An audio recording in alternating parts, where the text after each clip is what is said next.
everybody. Welcome to Dump and Dish with Coach Switz and Coach Zane. Coach Zane, how we doing today? Awesome. Other than the Blues, that was Tough. That was a bummer. 1.6 seconds left. Yeah. And We didn't even get to see it. We were on the ice Sunday night camps. yeah. We had somebody up at the Crow's Nest trying to update the board and keep everybody informed. I mean, we made the best of it being on the ice. It was awesome working with the kids and doing the camp. But you could read everybody's emotion in the lobby. Yeah. You can look through the stands. Yeah, you could look in the window and everybody was super happy. And then I saw 3 or 4 heads in their hands and I was like, oh my gosh, that's not good. We're in deep trouble, Bubble. So anyway, I got off the ice right after regulation. Yeah. Got to watch some overtime hockey. But glad we didn't cancel camps for it. Oh geez. Oh man. That would have been a disappointment. That would have been a big disappointment, but all in all, Bennington is looking amazing. Yeah. Big game Bennington. We've got one of the best goalies in the league. And now it's I'm thankful that our young guys got some playoff experience. I thought I saw 16 out of 20 or 16 of our starters were under 25 or something crazy. There's a big number under 25 with Monty too being a young coach. Yeah, and when you don't make the playoffs for a couple years, those guys don't get that experience. Yep. So who was your bright star? Who was my bright star besides Bennington? Yeah, obviously, the fourth line in general, came up big for us towards the end. I wasn't impressed so much with our first line. I thought our skills players could have been better, to say the least. But the grind and rough and tumble hockey. But that was also that series. Whoever came out of that series is going to have a tough next series against the Stars just due to being beat up. Yeah, I think 680 hits. The next closest series was 450 or something. The Jets are going to have trouble without having Scheifele in the lineup if he can't come back. Morrissey, the Russian center, I always mispronounce his name. They came up to replace Scheifele, on the first line. He was beat up. He got hit in the face by his own defenseman. Oh, that's right. Missing the head. Yeah, and then Suter gave him a good cross check, and he was bent over at the bench by the end of the in overtime. So they're pretty beat up, and that was just a rough and tumble. Big boy series. Oh, buddy, was it a big boy series? Hits all over the place. So hopefully, we can learn from our mistakes, come out stronger. Next season and build from this. And I think we've got a good core to build from and continue to develop our players and hopefully get back there next year. I was super impressed by Torpchenko. I think he's built for the playoffs. He was in hard he was the only one that could beat the forecheck. We could get in on the forecheck, I felt, in the last 2 periods when we got to actually watch the overtime. Yeah. I thought he was definitely our best player in that overtime. Yeah, I was looking at time on the ice, and we had multiple players over 30 minutes. I mean, so did they, but at the end of the day, that game got slow, and by the time you broke it out, you were exhausted. So it was a long change first period, so it was quick on, quick off. Couldn't get caught. Well, and they were able to get zone time, which then wears you down. So then by the time you break it out, all you do is dump it down the other zone, go for your change, and now they have a clean breakout coming back down and you zone time that vicious cycle. That needed to flip where we needed to establish zone time. We had a couple shifts that we did, but not very many in that overtime.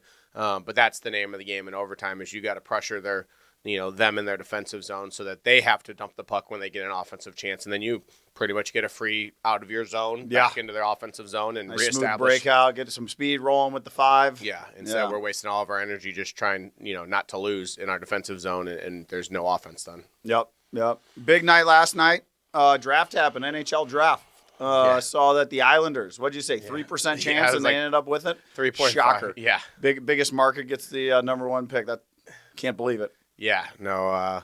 So they get the number 1 overall pick. But, this year, number 1 overall is a defenseman, averaging 1.29 Schaefer in the NHL goal or points per game. So he's an offensive defenseman there, but can that transfer to the big boy game when everybody's bigger, faster, stronger? Not as clear cut as past years. But, it wasn't Bedard or Celebrini. Kind of like when we had that first overall pick and took Eric Johnson back in the day. Ran over his foot with a golf cart. Yes. Where if you look at the picks on both sides of him, they were studs. Yeah. And, goal scoring forwards and very active in the. Not that he's not active in the NHL. He's been in there a long time, but not doing what those other players are doing, lighting the lamp and getting assists and things like that. So just a different draft year. I didn't watch it. Did they do something special? I didn't know. Did you see it? I did not have a chance. My daughter had a choir concert last night. How was that? It was fun. It was fun. Into that. Yeah, at the high school. So is she a singer or she should keep her day job as a hockey player? She, it's a group event. I think they had 60 up on stage. So they did a couple of the grade schools, and then the high school did a couple of their, a cappella group and mixed choir. Oh, that'd be kind of cool. How was the a cappella group? I always like those. Those are pretty neat to see. Those were cool, kind of the barbershop style. Yeah. And then they did an R&B one, which was pretty cool, where they got a little hip hoppy, and that was Tone that Rangers. Was fun. Yeah, that was fun as a choir. But all in all, great night. Got grandma out to see her too. So nice. Grandma's big birthday. Yeah, weekend. Yeah. We had big. Sorry, Mom, 70th surprise birthday party, and she had no clue. Yeah, I know. I saw the video. That was pretty impressive. She walked into the back room at Hacienda, and she looked over at Cam. She saw the lights were out. My sister Cameron, and she was like, "Oh no!" and or something like that. Oh, Cameron, that's what she said. And boom, everybody said surprise, and we had all the walks of life for her from the last 30 years of work and church and school, and she teaches in a school. So had those people, and everybody that she's been around, and they loved her, and it was all hugs and tears, and it was really cool. That was awesome to see everybody. Shout out there. to Cam, good job. Zane's been pumping your tires. Yeah, no, she did 95% of it. Her and my cousin Andrea, they rocked it. Nice. Now I want to talk about something, but I don't want to talk about something. We have the bracket challenge going right now, but I'm not real pumped to bring this up. We'll start with we had a lot of good names on the top 10. I see Schmitty's number 1. Schmitty 09's bracket, number 1. Got Mr. Peterson at number 2. We got Shar at number 2, tied with 89 points. Let's see. Oh, Alyssa behind the camera right now. She's sitting in the 5th spot.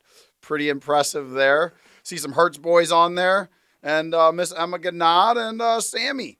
Oh, Toby H. Toby H is in there too. Go ahead. Show the next. Go ahead. Now, I was just doing this to be nice so you guys all had a chance to win it. I went the other way and just collapsed the old bracket for y'all's enjoyment there. So she's going to scroll on down. Keep going. You'll keep finding me. Keep going. I'm way down there. Yep. Just keep going. Yep. And bringing up the basement there is Coach Switz's bracket. I'm not too far in front of you there, buddy. But I can't even get to the numbers that the other teams have. Yeah. The top leaders have more points than I can even get right now. Yeah. So you can get 92 is the leader, and you can possibly get 73 out of this. Yeah. Top-notch job, Switz. Yeah. Crushed it. Yeah. I'm right there with you, 94th. So that's a tough look. Looks like I'll be buying my own stick. Yeah. Still paying for my sticks. Got it. All right, the real topic for today. Is it better to be top dog on our team or last pick? Coach, I'll let you start. I'll hang up and listen. I think it's player dependent and age dependent also. Okay. Break both those down. So, That's a cheater. Of course. No. And that's just to put it out there high level. Now, breaking that down. Younger, we want to be those top dogs. We want the puck on our stick. We want to be developing skills, and the way we do that in games is having the puck, being part of the play, not being always the third man high going in the zone because you're slower than everybody else, not being the defensive defenseman because you can't catch up to the forwards and join the rush, not being the forechecker to go in and break up the play because you're too slow to get there. Yeah. Not being able to catch the pass on the breakout and letting it get past you on the wing because it's just beating you to the boards, or you're not skilled enough to step catch behind. Just one step behind the play is not helping you develop as a player. And in fact, it's going to make you so frustrated over the course of the year, you and your coach and everybody else around you, parents, it's a long everything. year. It's a very long year trying to be that bottom or last pick on a team, especially at the highest levels where they can just not play you. Yeah. So it also does not help you sitting on the bench watching other people play hockey. Top dog, you get the puck. You're the first on the forecheck. You are the defenseman that's able to jump up in the play and still recover to get back on defense. You're tying people up in front of the net. You're handling people. You're learning all those skills and developing all of those skills. Power play, penalty kill. 100%. And you're loved by your teammates too. Like, when you're the top dog, that goes a long way. We see this a lot when a kid drops down. Now he's the top dog. His whole mentality changes. Yes, on and off the ice, you get that swagger. The chest is out walking in, like, boys are pumped to see you. 100%, yeah. And so at those younger ages, playing as the top when you say dog, younger, give me an age range. When do you make the switch? When do you think it's important to play on the best team, even though you might be last pick? 15, 16s, right in there. Why do you make that change? That's when we're getting through puberty, and we have to be on those teams to be seen if we're going to move. If that's your goal, is to continue to move up in hockey, you're not going to make it to those next levels coming out of a lower level team.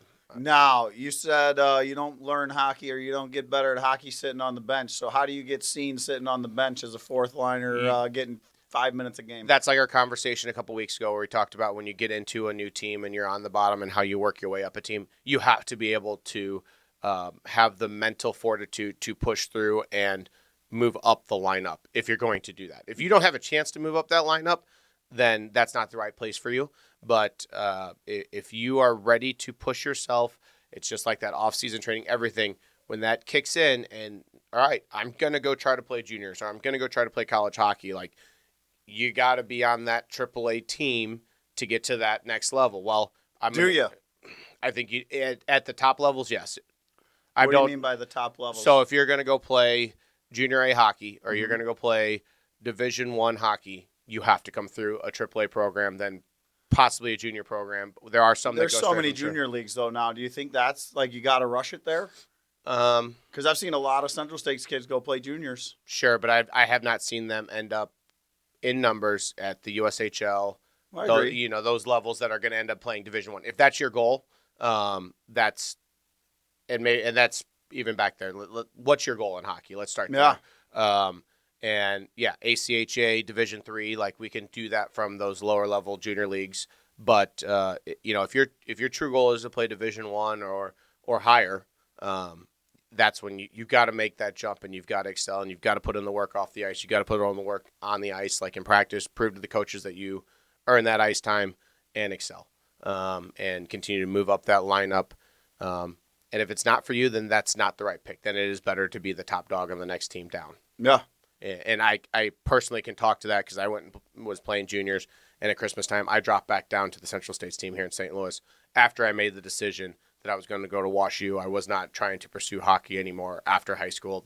This was the end of my competitive hockey was going to be after this season, and I was going to go pursue engineering and be the best student that I could be at Washington University, and play club hockey there, which was fun. Yeah. But at the end of the day, scratch the itch. But but at the end of the day, no longer did I want to get on a bus every weekend, put in that grind my senior year of high school when I've already early committed to a university and I'm going there to be an engineer. Yeah. Not to play hockey first. That's not part of my, NCAA goals was to play hockey anymore. So that also weighed into that of what are my goals. For sure. How about yourself? What do you think? Anything that you disagree, agree? I've changed a lot over the time since we started with the coach in AAA. When I started, I thought you needed to play on the best team because, you hear, you get all the practices. You get the practice with the best. You get the practice with the best. So your practices are so great. I'm 180 from there. I'm a big believer in top dog. It changes players' whole persona of themselves. Yep. It gives them the confidence. I do see the struggle when they do finally have to make that switch from being the top dog for a year. And I'm not saying stay top dog for 6 years in Central States. Once you're the top dog for a year, it's time to go try your hand at the next level. But I don't think you need to move up. If you're middle of the pack Central States and you get a shot at the AAA or something like that, I don't think that's the right. You just don't get enough time with the puck on your stick in a game. You're always fighting the game. It's just everything's so rushed. And I don't think you get to use the skill. And I've seen it to where you have a high-skilled player who's not going to play in the top two lines, and he's on a fourth line, and that's not going to help him either. It's better to go down and run that power play, and, you see it a lot. I see that more than I see being the top or being the low dog on a team and then actually moving up. Well, we cut Van Wee. Yeah. And that was the best thing that could have happened for that kid. You know, he was not built to be a fourth liner on our team. He's a skill player. Cut him from the Blues, goes down to Carshield, excels, and now is going to go play Division I hockey. Yeah. Yeah. But a lot of work went into it. I don't want to say that. No, He's a rink rat. yeah. Every time I was at the rink for a long time, I saw him watching games and stuff. But that cut changes personalities also. Like, okay, time to buckle down. Wake up. If this is what I want to do, wake up. Time to go. He's not stuck on a fourth line that's grinding. He's able to be a skill player for Carshield, develop, and now pass up some of those peers that were on a lot of those peers. Yeah, on that amateur Blues team to go play Division I hockey. Yeah, and I've seen that with some other ones, even at the Central States level, just hanging back a year. You did great this year. Be the top dog next year, and then make that jump. I'm a big fan of trying to be the best before you move up. You got to be the best before you take that next leap, in my opinion. That was my big thing. Be the best, and then to go put yourself in the hole, and then earn your way back to being the best. I like it. Well, that's all I got, Coach. You got anything you want to talk about before I get out? No, that's it. Everybody have a great week, and we'll see you next week. Awesome. Dump and Dish, episode 4. Like, share, comment. There we go. Yep. Like, share, comment. Yep. Let us hear you in the comments. All right, we'll see you. Coach Switz out.